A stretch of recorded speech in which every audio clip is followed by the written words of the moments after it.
History lesson number 11, political formation in the 18th century. In that we are going to learn Punjab under the Sikh. The Sikh became strong political and military force under Guru Gobind Singh. He organized the Sikhs into military groups called the Khalsas. He organized the Sikhs into military groups called the Khalsas, and they used the slogan Khalsas belong to God and all victories of the Khalsas are victories of God. Guru Gobind Singh asked all Sikh men to wear 5 sacred symbols. They were first number Kesha or hair. Cutting or removing hair from any part of the body was not allowed, as hair is a symbol of the spirituality and signified surrender to God's will. Second number Kanga or comb. It is the symbol of cleanliness. We should comb out bad thoughts from our mind. And third one is bracelet. It acts as a reminder to stop person when he raises his hand to do anything wrong.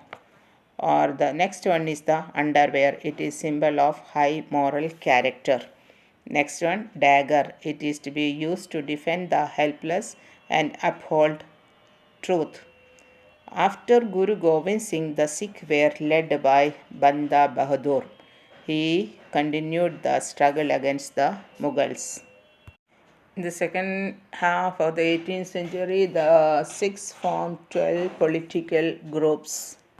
Maharaja Ranjit Singh established a powerful kingdom in Punjab. Mysore. In the second half of the 18th century, Hyder Ali and his son Tipu Sultan made Mysore very powerful. Tipu was known as the Tiger of Mysore. Both Hyder Ali and Tipu modernized the army and introduced new and efficient weapons. Both Hyder and Tipu fought against the English. Hyder Ali defeated them in the First Anglo-Mysore War. Tipu Sultan died fighting the English during the Fourth Anglo-Mysore War. The Marathas had a humble origin. The most powerful Maratha king was Shivaji. The Marathas became well organized under the leadership of Shivaji. He was born in 1627. His father, Shahji Bhonsle, was a high official in Bijapuri kingdom. Shivaji followed the guerrilla tactics of war. He captured many forts near Pune and he was the most powerful king of the Marathas. Now let us see the war with Bijapur. The growing power of Shivaji alarmed the king of Bijapur. He sent an army under Afzal Khan to crush the Marathas. Shivaji killed Afzal Khan and defeated the Bijapuri army. War with the Mughals. Aurangzeb considered Shivaji as a great threat. He sent Shaista Khan to capture him, but he was defeated. Then Aurangzeb sent Raja Jai Singh to defeat Shivaji. A treaty was signed between Raja Jai Singh and Shivaji.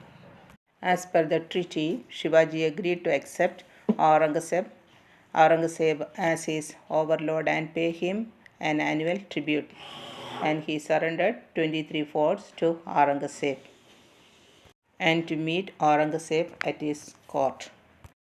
Shivaji went to Aurangzeb, but Aurangzeb insulted Shivaji by making him sit with the Mansabdar of low rank.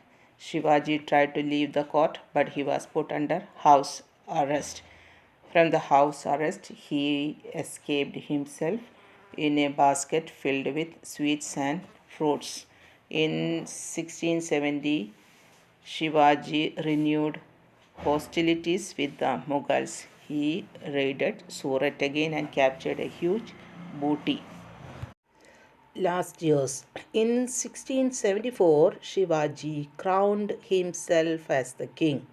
He took the title of Chhatrapati. He died in 1680, leaving behind a powerful kingdom. So, the most powerful king of the Marathas was Shivaji.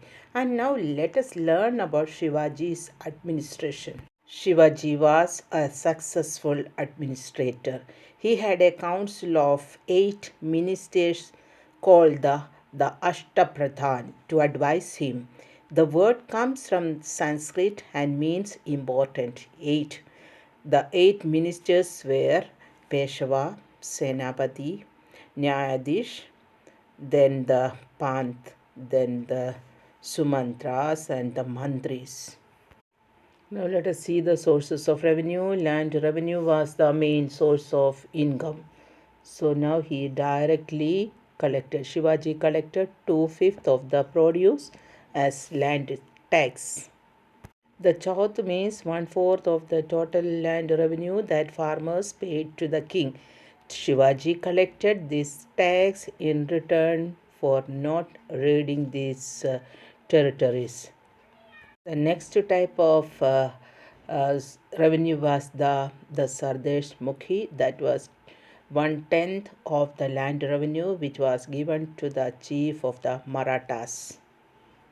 Military administration. Shivaji's soldiers were well trained and highly disciplined. The infantry and the cavalry were the main division of the army. Shivaji controlled many forts. Special officers were appointed to look after these forts. Shivaji had a navy to guard the coast. Successors of Shivaji, the successors of Shivaji were weak.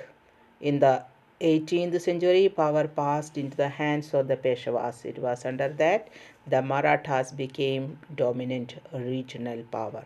The Peshwas. From 1713 to 1761, the Peshwas controlled the Maratha Empire. In 1730, Shivaji's grandson Shahu appointed Balaji Vishwanath as his Peshwa or chief minister. Balaji Vishwanath took advantages of the weakness of the latter Mughals. Then the Marathas got the right to collect Chauth and the Sardeshmukhi from 6 provinces in Deccan. Bajirao. Bajirao first succeeded Balaji Vishwanath. He conquered Malwa, southern Gujarat and parts of Bundelkhand. After Bajirao, Bajirao became the next Peshwa. Under Balaji Bajirao, Maratha power was at its greatest. That means it was very powerful during his time. The Marathas became weak after their defeat at the hands of Ahmad Shah Abdali in the Third Battle of Panipat. The various Maratha chiefs broke away and started ruling over small areas. So this battle allowed the English to strengthen their position in India.